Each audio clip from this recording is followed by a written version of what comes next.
Hey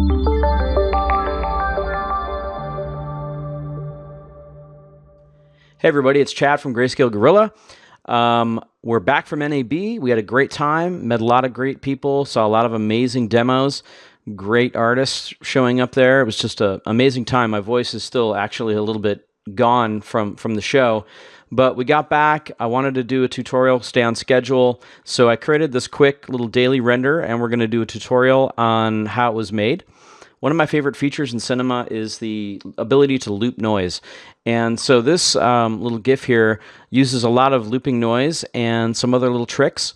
And we're going to go through that. And we're also going to go through how I spit out this GIF out of Photoshop.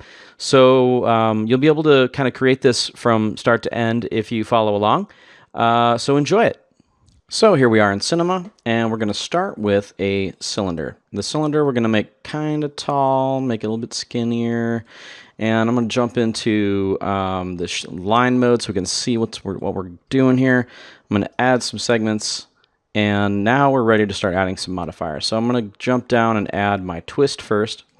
So I'm going to drop my twist in there, make sure the twist is set to fit to parent, and I'm going to change its angle to 360. What that's doing is it's going to twist it around that way to get a nice little taffy kind of lines going on for a little candy blobby thing that we're going to make. Next thing I'm going to do is grab a bend modifier and drop the bend modifier in there, and not a child of twist, but right after twist. And the bend modifier we're going to say fit to parent, we'll change it to 360. Okay. Oop, not a 360 angle, sorry, 360 strength. Now we've got a perfectly looping little donut that's twisting as well. In fact, we can always jump back in here and change the twist, but you want to make sure it's always going to be a value of 360 so that the texture will wrap properly. So we'll do 360. Okay, we're all set there. Now the last thing I'm going to add is the displacer, and this is where the fun comes in of creating noises using the looping ability of, man, if I could get this to sit where I want it to, I think I'd be in good shape. Oy vey. Can't get this thing to get in there. Get in there, you little... Oy. There we go. All right, so sorry about that. So we've got our displacer here, and we're going to create a noise displacement and under the shading. So that is way, way, way too noisy and too tight. So the first thing I'm going to do is jump in here and up this global scale to, I don't know, 1200, somewhere in there. That looks pretty good, except now I want to increase the amount. So I'm going to go into Object. I'm going to say about 35, somewhere in there. So now we got this cool noise going on, and we want it to move. We want it to animate. So how do we do that? Well, a couple different ways. Also to remember to turn off, I'm going to jump back into my main cylinder here and turn the caps off. So that way we're not getting any weirdness, and our little cylinder's bending, and its ends are meeting perfectly right now. All right, so in the displacement, I'm going to jump into shading, into my noise here, and you're going to notice that we have animation speed, loop period, and these two things are very important. So animation speed is going to be how fast this noise is going to seethe and change over time. Loop period means for every one value is going to equal a second. So if you're at 30 frames a second, a loop period of 1 is going to be 30 frames. A loop period of 2 is going to be 60 frames, and so on. I believe that I'm in 30 FPS, and I'm going to just check that really quickly by going into my project settings. Yes, I am. I'm at 30, so I'm going to change my timeline to 60 frames. So it's going to play from 0 to 60 right now. I'm going to jump back into my displacer, into my noise. I'm going to make my loop period, because it's 60, that's going to need to be 2, because remember what I just said, every 1 is going to be a second. And my speed, I'm going to leave around, somewhere around 1, and we're just going to play this down. So you can see we're getting this really cool kind of seething noise. In fact, I think we need a few more subdivisions. So while that's still live, I'm just going to come in here and start up in the subdivisions, maybe like somewhere in there. That looks pretty good. You want some detail. You want it to look cool and organic. And while I'm sitting here, I'm also just going to hide. I'm just going to hide these from my viewport, so I don't have to look at those helpers, or those deformers rather. That looks pretty good. Now you can kind of play around with the overall noise low clip and high clip. So I'm just bringing my low clip on to get like a really skinny, weird kind of vibe going. I don't really want that. I do want to kind of clip it this way though a little bit to kind of get really fat parts to make that look really interesting and weird. And now I'm going to go ahead and throw I'm just going to group it unto itself so that I can move its pivot point where I want it to be, which is going to be in the center of it. So I can just quickly do that. And we'll go ahead and make sure we're going to put it at 0, 0, 0. So let's go ahead and zero out the position. And that's good. Okay, great. Now we can move our camera and we got a nice little predictable space for this to live in. I can hit play and we're getting a cool little noise loop. And I could keep layering these on top of each other if I want, but for the sake of speed, I'm just going to keep it going. I will show you how you can quickly kind of find a new look just by changing the seed. That's pretty good. Actually, let's find one that we like, and that's pretty good right there. Actually, I like that one. Okay, so with that done, I'm going to just add one more little thing to it, which is going to be a twist after the displacer. So I'm going to grab a twist, and I'm going to dump it into this guy, and make sure this time I set it up correctly so it's not a child. So here's the twist, and we're going to make sure that the twist is actually, I'm not going to say fit to parent on this because it's going to do some wonky things based on what my object was before, considering that we started with just a cylinder. So I'm just going to do it by eyeballing it here, and then I'm going to twist it this way.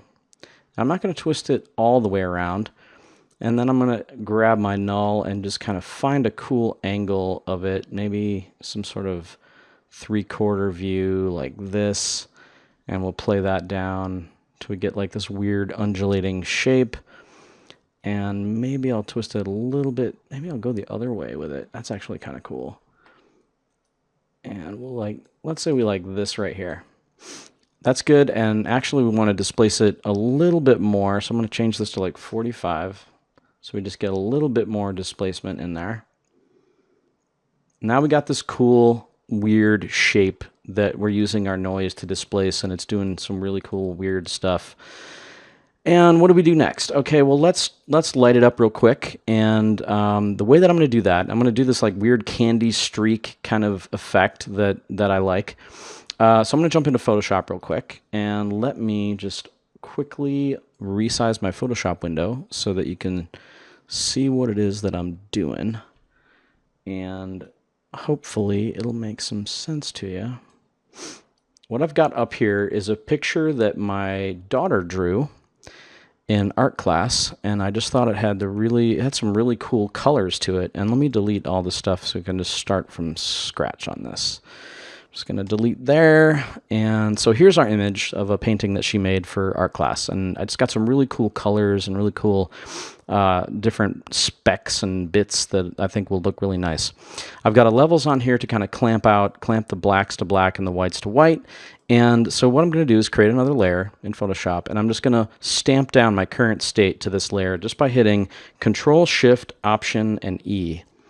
At least that's what it is on a PC. I don't know what that equivalent is on a Mac, but I imagine it's something similar, but with the Mac command, perhaps. Anyway, you could look it up.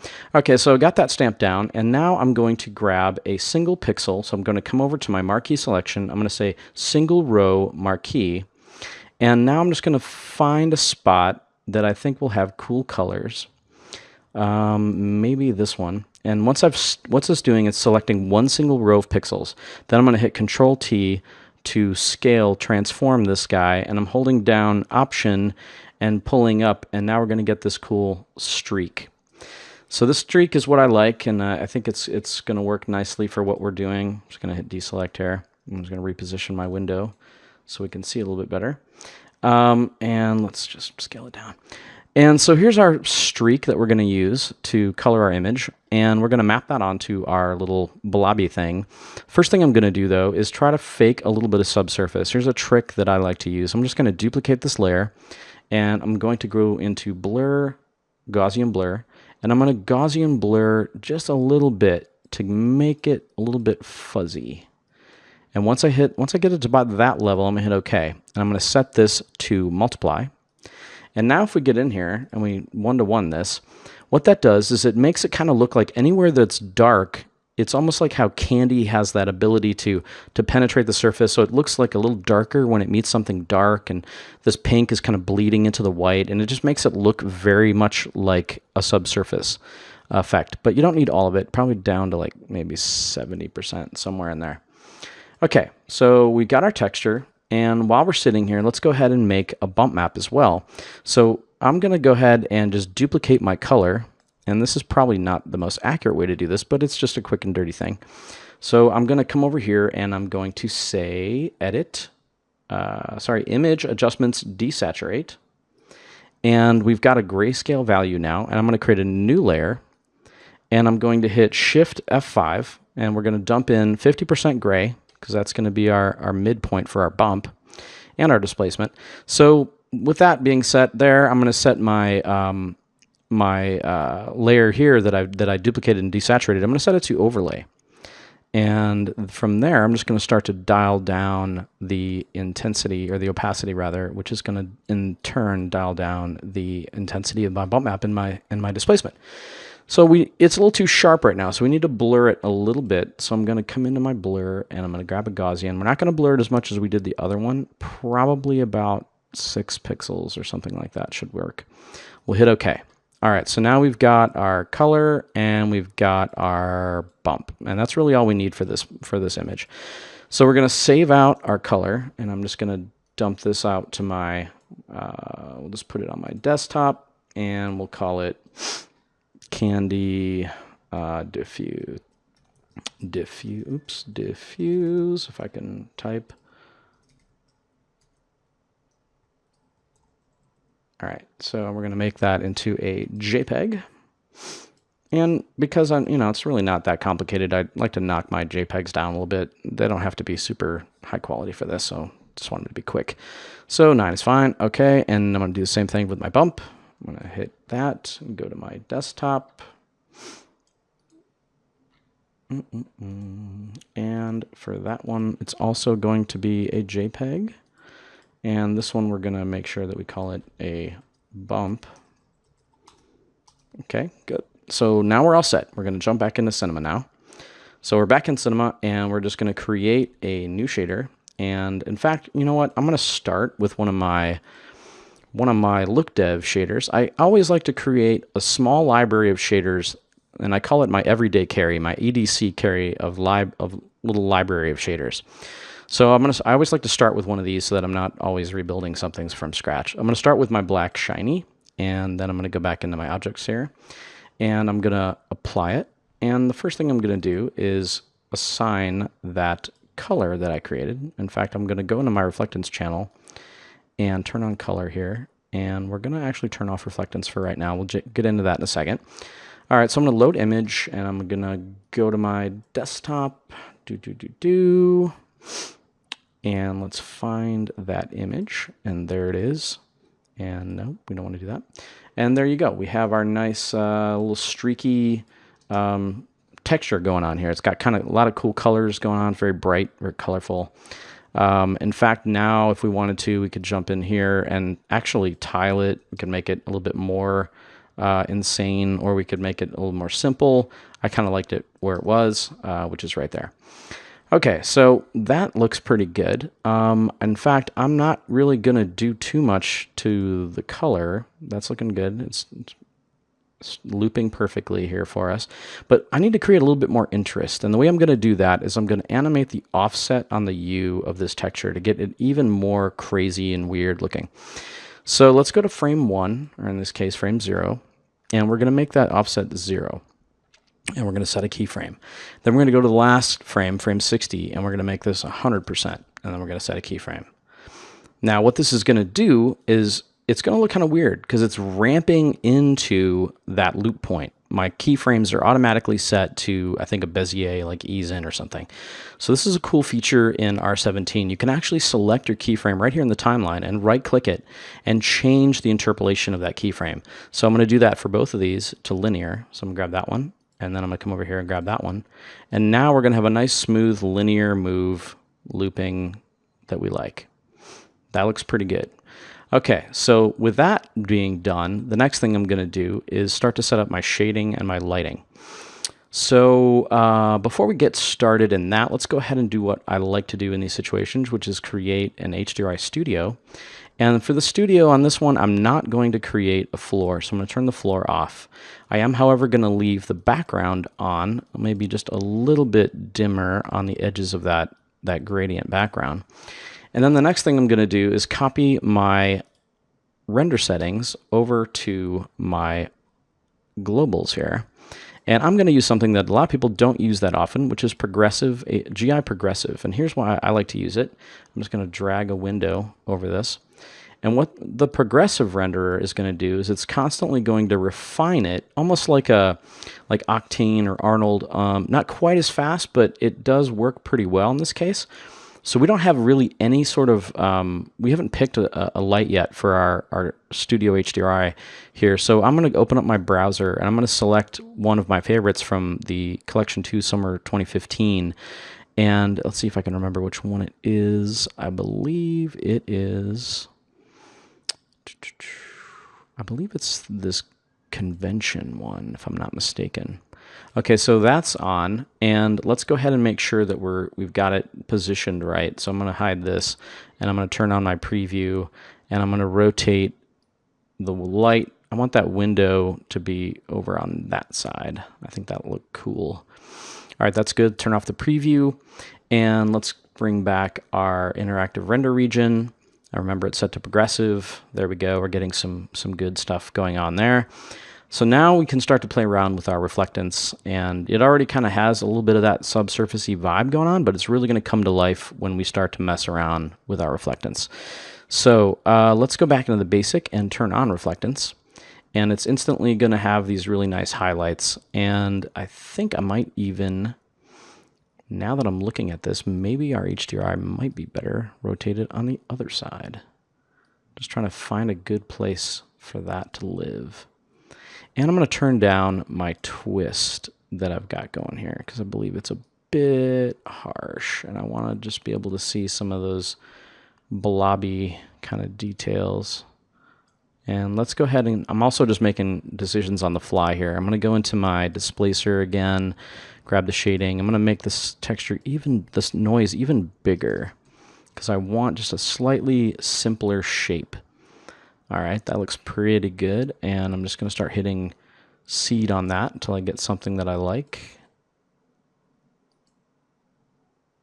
That's good, maybe a bit too far. And let's go ahead and clamp the black down a little bit, and we're going to make it a little bit smaller. There we go. Okay, so now we're getting some there. Now I'm going to just rotate this guy to find some cool angle. And maybe something like that would work. I'm just going to play that down. We're getting something kind of interesting. Now I'm going to turn the twist back on top of itself and see what that looks like. And maybe take that null and rotate it even there.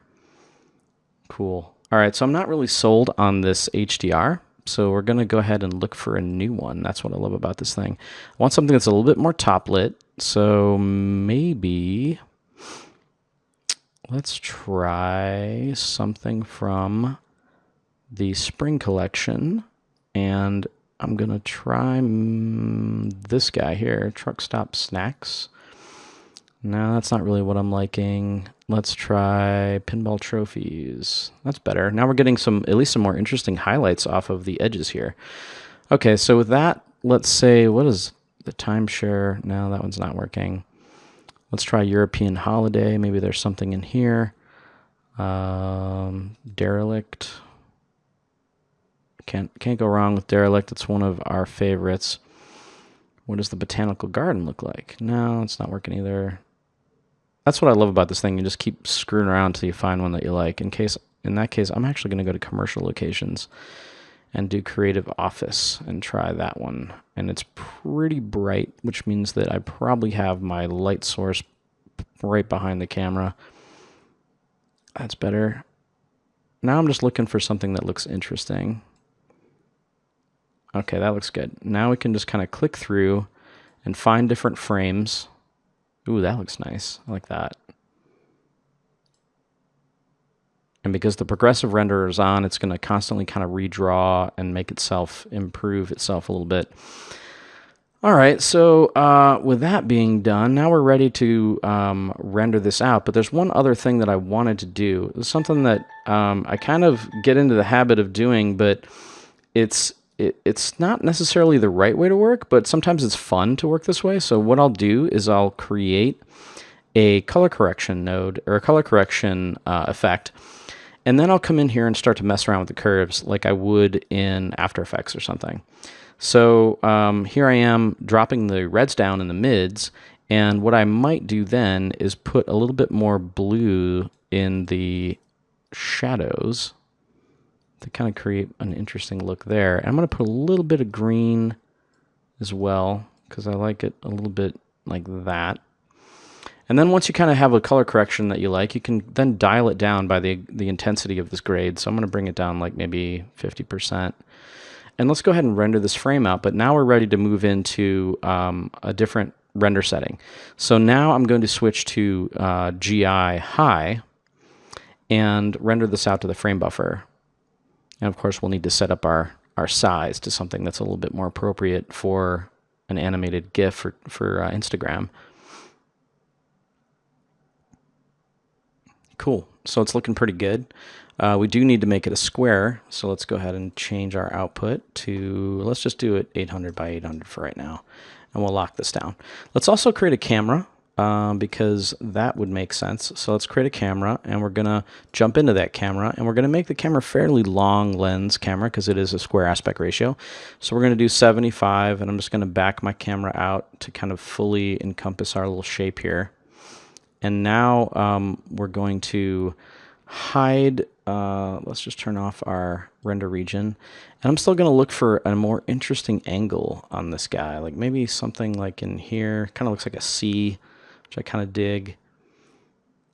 Looks pretty good. In fact, I think we could even go one further and turn our twist down a little bit. Maybe like -45. And maybe find a better angle here. Let's see what that looks like. And let's zoom in a little bit, get a little closer to it. I do like it to sit fairly center and not break frame. All right, that looks pretty good. And we could duplicate this if we want, but for right now it's fine. So we'll just go ahead and throw this to the frame buffer and see how it looks. And you can see we've got, you know, kind of this cool taffy look going on. But there's one thing that's kind of missing for me, and that's that surface kind of detail that's really going to help me understand what this is made of. So the way I'm going to do that is I'm going to throw a displacement in here. So I'm going to turn on displacement, and we're going to jump into the displacement tab. And I'm going to load in that bump map that I created. And we're going to, no, we don't do that, but we're going to go ahead and turn on our interactive render region so we can see what we got going on. You can see now it's creating these cool ridges everywhere that there's these different colors of the taffy or whatever you want to call this surface. And I believe it's probably a bit too much for my taste, so I'm going to bring it down to like 0.3, something in that realm. And we'll go ahead and render that out. And now you're going to see what that's going to do is it's going to break up those highlights a little bit and give the edge, the profile edge of this shape a little bit more of an interesting texture. And I feel like my also my reflections are probably a bit too crisp. I think we could probably take the displacement a little bit further. So let's go ahead and do that. Bring our intensity back up to 6. And let's also go back into our reflectance here. We've got 2 layers. Actually, this is not even working because that was actually for my diffuse. I'm going to bring up my roughness to like 8, somewhere in there, just so it's not perfectly crisp for the reflections. I probably went a bit too far. Probably make it down to like 5%, somewhere in there. That should probably work. All right, that looks good. And let's go ahead and render that out. I'll pause while it renders. Okay, so you may have caught me during that render. I didn't actually copy over my color correction to the GI high, so I went ahead and did that re-rendered. So now I've got it all going the way I want. I'm going to go ahead and turn on motion blur, in my physical settings, because otherwise it's just going to be too crisp. So let's go ahead and turn on the motion blur settings, and we'll render again, and you'll see what that looks like. Let's go ahead and render that. All right, so there it is with motion blur, which I think will look much nicer in our GIF. If it can have a little bit of motion blur, it'll feel a little bit more organic, a little bit more filmic. But I am going to say that I don't necessarily think I have enough of that subsurface effect going on. So I'm going to jump back into here and actually increase the opacity of that layer a little bit. And I'm going to blur it just a little bit more. Again, these are just really small tweaks, but small tweaks can sometimes mean the difference between something that you're proud of and something that you're just kind of like, ugh. So I like to try to I like to do my tutorials as if I was doing a job, and I'm going to definitely put everything I have into it. That looks pretty good, so let's go ahead and jump that down into our desktop, which we're just going to write over that same exact frame.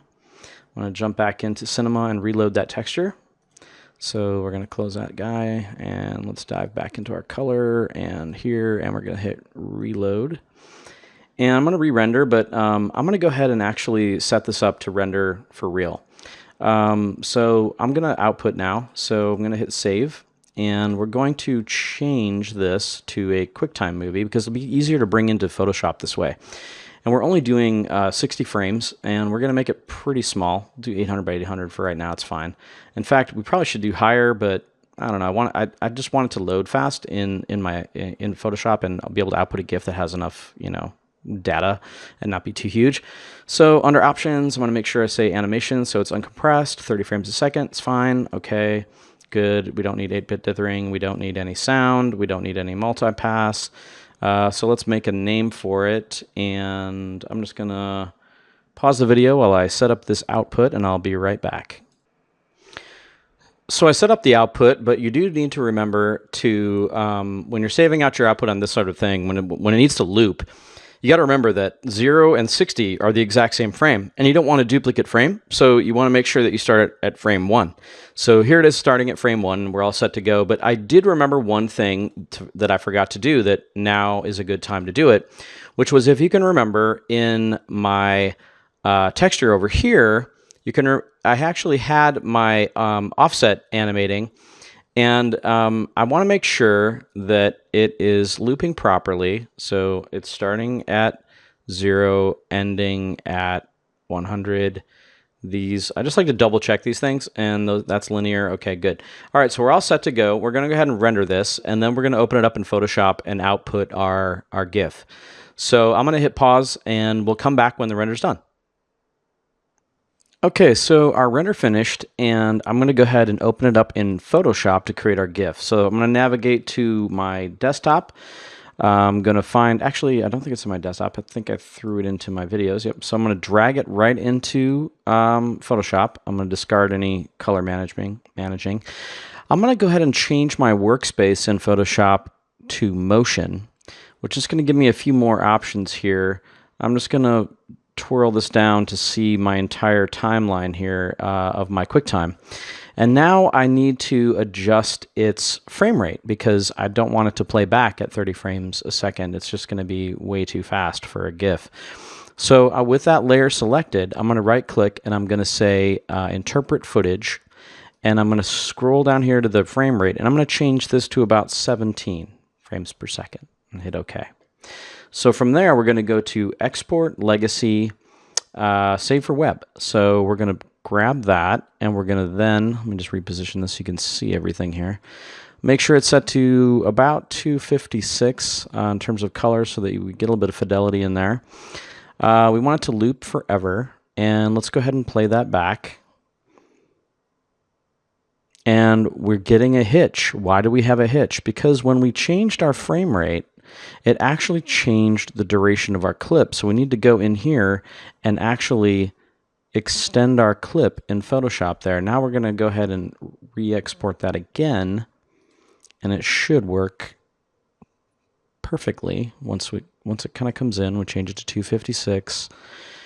We're going to change it to loop forever, and we'll go ahead and play that back. And there we go. It's looping forever.